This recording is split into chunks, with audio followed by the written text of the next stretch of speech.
Hey everybody, good afternoon. Hope you guys are doing well on this Tuesday. And we got some stuff to celebrate in this video because again, it is a pretty chill week for us. We're on that first round bye. We're just waiting to see what happens with some of these other teams this weekend. And we've got some stuff to talk about from a very successful 2025 regular season, specifically with the defense. It was close. It wasn't always clear that it was going to play out this way. It definitely could have gone a couple of different ways with just tiny little deviations in the timeline. But with the regular season over, the Seattle Seahawks have the best defense in football, and there are three different ways that we can define that. So I think you all know that the most important metric for a defense in terms of end result is points allowed. So that's the start, but it is not the finish. So let's go through some numbers here. All right, guys, let's take a minute so I can tell you about Sleeper, a one-stop shop for all your sports needs. You can celebrate and chat on sports games in real time with other users. You can get the fastest scores, blazing fast sports news and sports alerts right at your fingertips. And of course, you can use Sleeper to play in fantasy leagues and win real money on picks contests. This is the way sports were meant to be enjoyed together. So download Sleeper today. Use promo code SBN to get up to a $100 match on your first deposit. And you can pair that with another promo they have right now where you can get a $20 entry free with no deposit required. So get both of those things going. Terms and conditions apply. See Sleeper's terms of use for details. Currently operational in over 25 states and growing. So check out Sleeper today, get to it, and go have some fun with sports this year. So, yes, that is the first layer of this. The Seattle Seahawks allowed the fewest points in the NFL in the 2025 season, 292. And it took until the very last moments of the Houston Texans game for that to get resolved.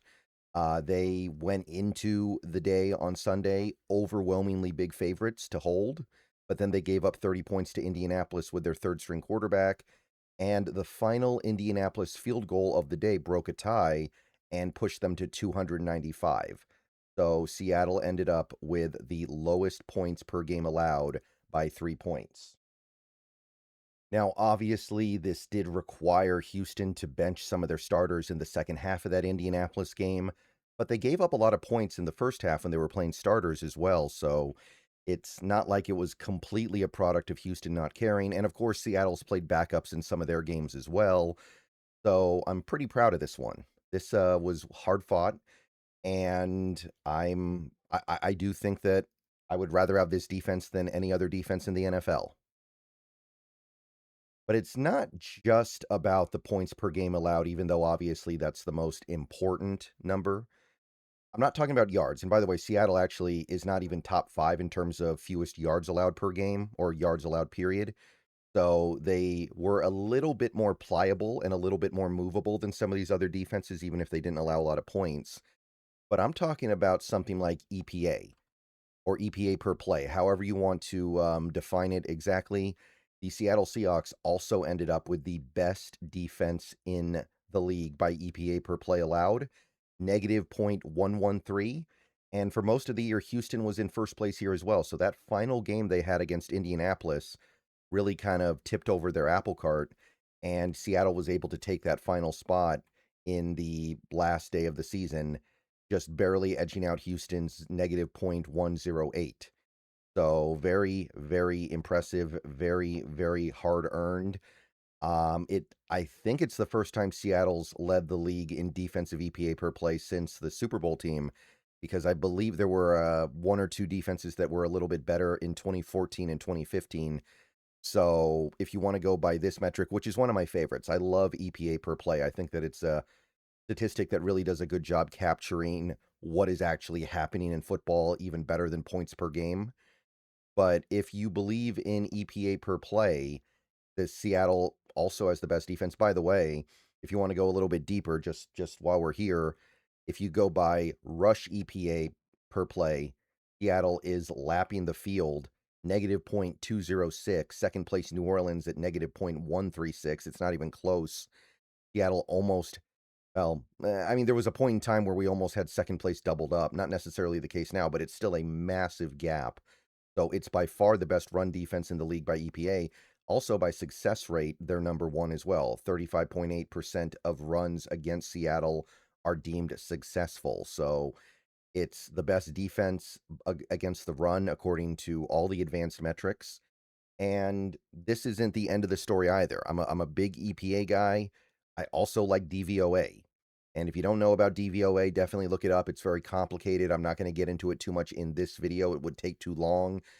But it's another one of these numbers that is trying to encapsulate everything that a team does or doesn't do while getting rid of some of the stuff that could be misleading, getting rid of some of the stuff that isn't very meaningful, and really trying to drill down to the actual effectiveness of a football team. So Aaron Schatz, who is one of the DVOA guys in the football world right now, posted this yesterday morning, and I think it does a really good job defining things. So, according to this chart here, where he lists out the best defenses in NFL history by DVOA, going all the way back to 1978.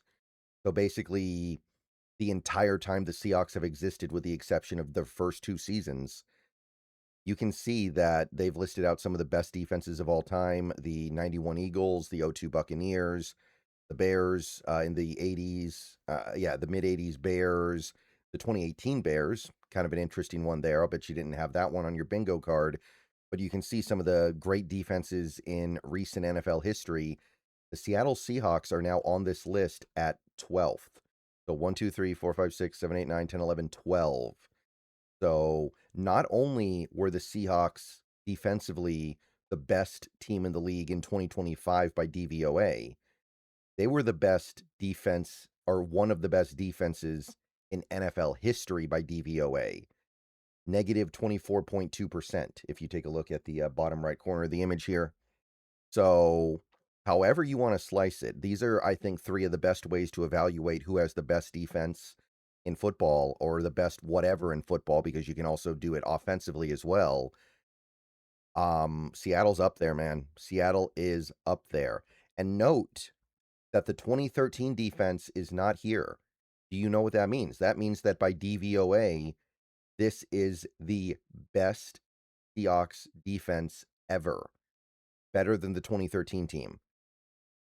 Now, if you go by EPA, I believe Seattle's defensive EPA per play in 2013 was better. I think it was like 0.13 something. So it depends on what number you're going to use. And obviously, they allowed fewer points per game.